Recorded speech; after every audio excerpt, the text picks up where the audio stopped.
Okay, this is an absolutely ridiculous moose hunting story.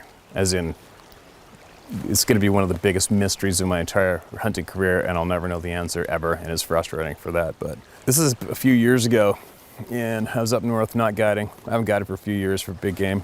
I might again, I might not, I don't know. It's more fun just helping people now through my hunting apps. And my good friend, my guide partner, we went up on foot up on top of this big hill, this long hill. It's got a big top on it, sporadic spruce, willow up to here, and an old horse trail I used to guide on years ago, going right along the top of it. And I wanted to stick an arrow in a great big bull, moose. So I had my bow, my buddy had his rifle, and we're just into our hike. Like, we hike way up this damn face of this thing forever to get on top. And once we get on top, you got to hike about halfway back before it gets, when we typically start running into moose up there. And I hadn't dragged my rangefinder out yet and put it around my neck. It was in my backpack. It's the old same old, I'll pull it out once we get up there, And we're cow calling as we walk the whole way. And we get on the top, and we're going along, cow calling. And I was just starting to think I better get my rangefinder out. And we come around the corner, and all of a sudden this cow goes trotting across right in front of me in this gap. Cow will cross, and this great big huge record buck moose right behind her. I'm like, holy crap. And I draw my bow back, no rangefinder, frickin' shot right over him. Like, what? God, are you kidding me? What? And as far as excitement goes, I don't know how many moose I've guided. I haven't a clue. And you name the size. I've guided moose in the Yukon, BC, all through BC. And as far as buck fever and moose goes with me, doesn't happen. I don't get buck fever. I've never wounded and lost a moose in my life. I had one hunter lost a huge moose once 10 years ago, but that's about it, And as far as my own history goes with hunting, you name it, I've harvested with a bow and arrow. And I'm good at what I do, and I'm saying this for what I'm about to share with you. I shot over his back, and then it's kind of, and my partner's cow calling, and I kind of stops, look back in, and I shot again. I think it hit wasn't sure if it hit some willow or not. I'm thinking, there's no way I missed that thing.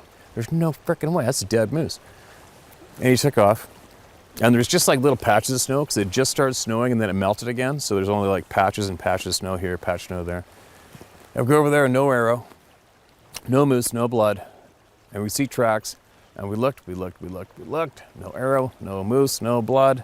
And it's frustrating a little crap out of me. I'm like, what the hell, The long ridge back went like this for a long ways, like 2 miles.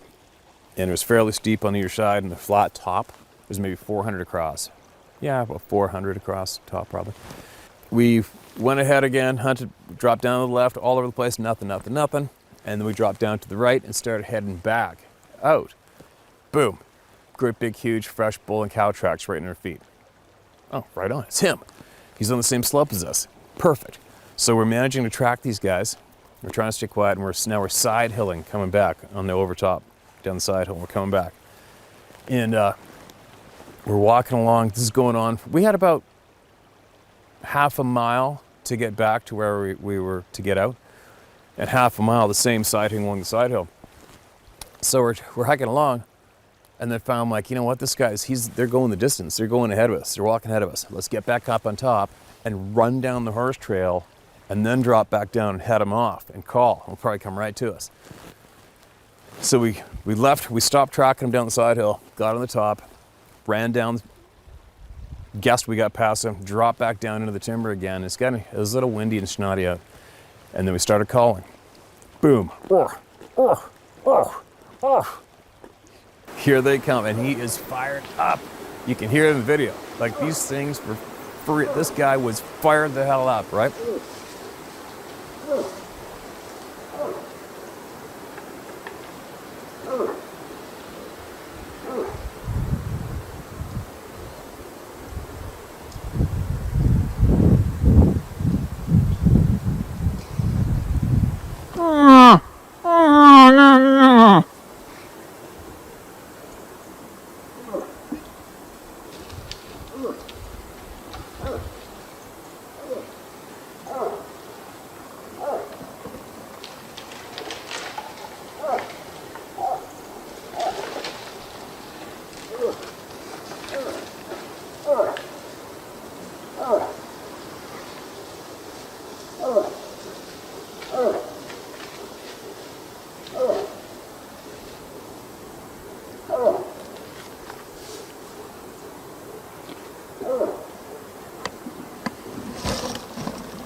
So Mark's up behind me. He's got this camera on a tripod up behind me. I drop down the hill about 10 yards from him, and I'm just sitting there waiting. And he's right there. They're running. You could hear the cow calling behind him too. The cow's yelling. He's grunting like an idiot. They're running at us.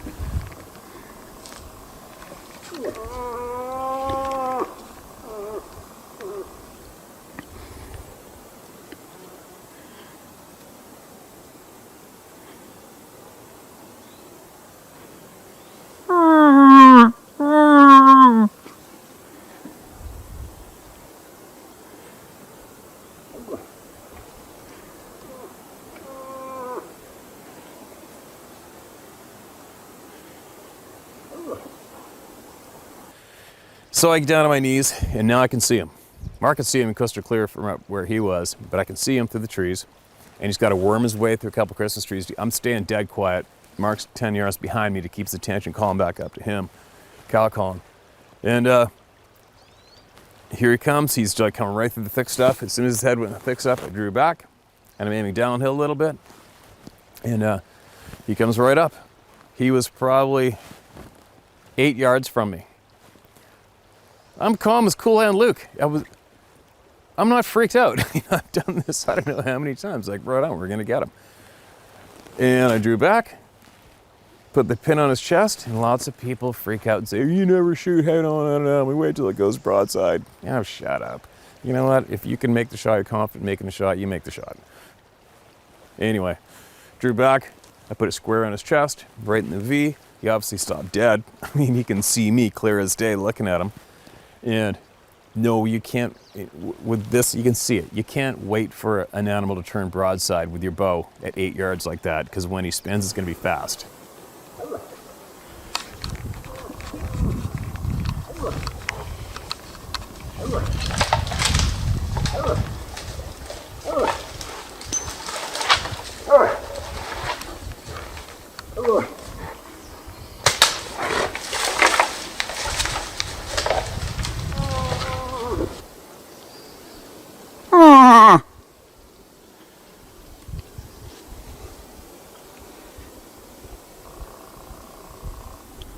You're not going to get it. He's standing stationary. I'm sitting stationary. The second I shot, he went, "Oh." We thought the arrow disappeared in his chest. He spins, takes off. We sit there quiet. Mark keeps calling. You can see the video. And we can see him through those trees just standing there. His head's kind of down. And we're looking at him. We're waiting for him to tip over. And all of a sudden he goes walking off and he starts calling again. I'm like, what? Like kind of garbled grunts, but he grunts. We're like, huh? Die. What are you doing? Die. And he starts going up the hill. Grunts. And he's going uphill. No terminally injured game animal goes uphill. Trust me, none of them. We're like, what the hell? So we snuck over to where he's last standing, and sure enough, you can see the blood here. There's that much blood in the ground that was coming out of his mouth. And we're like, and it's getting, late in the day. We're like, okay, screw it. Let's just let him go. He'll be dead in the morning. So we left, get back there in the morning, found the blood, tracked him uphill by drops. I mean, we're talking dime-sized drops every 5 yards. It was the most nastiest frickin' tracking job I've probably ever done. And we're doing it right. We're not running ahead. One guy stays the blood, we mark it. The next guy, hands and knees, blood, mark it with an arrow. Blood, mark with an arrow. We went up the mountain. Then all of a sudden he abruptly turned and he started going downhill on an angle on a 45, along that long hogback, heading back away from where our main entrance again. And the whole way we're expecting this thing to be laying down dead any second. Oh yeah, he's hurt now. He's hurt now for sure. He's got to be down now. And we tracked him for another 3 hours. Never laid down once. And maybe a dime-sized drop of blood every 10 yards. I mean, it was tough slugging, but we were doing it. We were on him. And then I think 4 hours into it, the second day, maybe even 5, we get to the bottom into this swampy pond in Muskeg, and here's this puddle of water. Get this one. There's this puddle of water with saliva. Here's the picture here, with saliva and blood bubbles on top, just a few little patches of snotty, weird bubbled snot. And my arrow is floating on the water with the broadhead unscrewed and missing from the tip. What? No moose. Couldn't even tell which way he went from there on. We looked for another couple hours, could not find him. Could not frickin' believe it. Went back to the house, got on the computer. I had to bring my big computer with me to go up north for editing up stuff.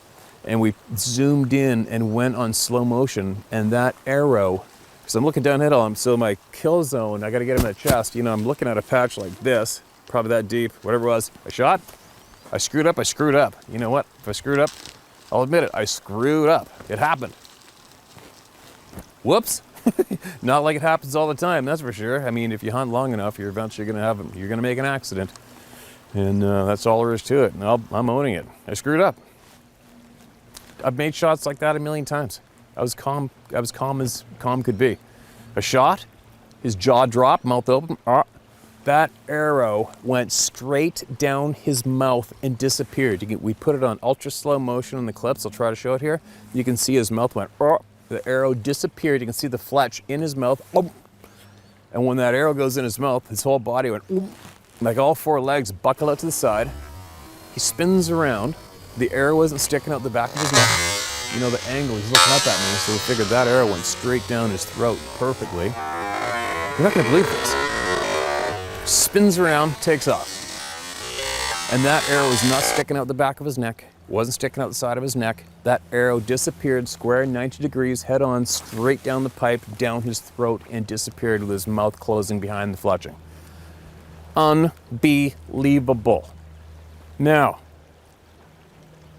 he gets to the pond. What did he do at the pond? He goes like this.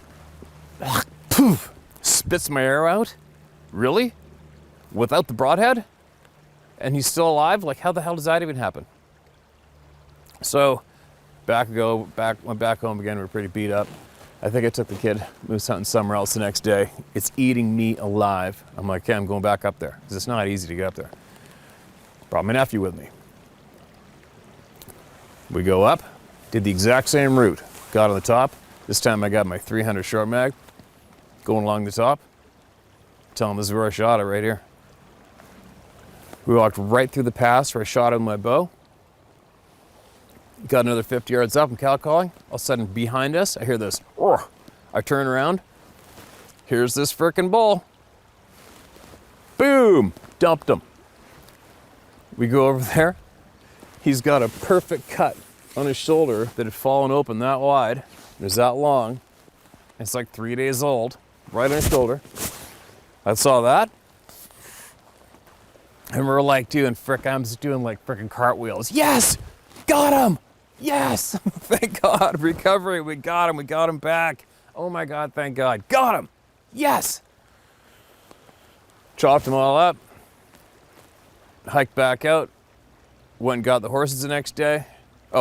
Went back out, looked at the bull on the video that I shot down the throat. 2 different frickin' moose. 2 different record book bulls. What? Like, you got to be frickin' kidding me. Now, here's where it gets even crazier. So, my friend's uncle, who lives up there, up north, has a plane. He decides he's gonna go flying that day, that we're taking the horses in to go get the moose, and he flew over top of us. And he flew all the way down the top of that hogback that we're on, spins around, came back, flew out, we packed the moose out, and then he comes over and he goes, hey, let me see that video of that moose he shot in the mouth. I showed it to him, he goes, that guy is on the far end of the mountain with 4 cows. He's down there looking up at the plane. I'm like, no way. Serious? He goes, that's the bull, that's him. Yeah, he's at the other end with 3 cows. So I had to go back home. This is way up the Alaska Highway. I had to go back home in a couple days the next day. So I told my buddy, I said, go get that moose, man. Like, go get him. And they did go back there, but they never found him.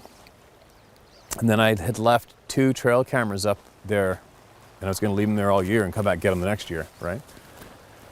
And guess what? If I didn't capture the bull that I shot down the throat on 2 different trail camera clips, over a month later, and you can see him right here, and he is absolutely fine. Explain that one. How the hell did that happen? Seriously. Seriously? So that sucker ate an arrow and a broadhead straight down the pipe, full length. You can see in the video, closes his mouth as soon as the flesh disappears down there, takes off, spits my arrow out, keeps on going, goes up, chases the cows around. A month later, he's still healthy as anything, running around. He's fine. He lived. Explain that one. That's going to be one of my biggest hunt mysteries ever for the rest of my life. Unbelievable. Hunt stories.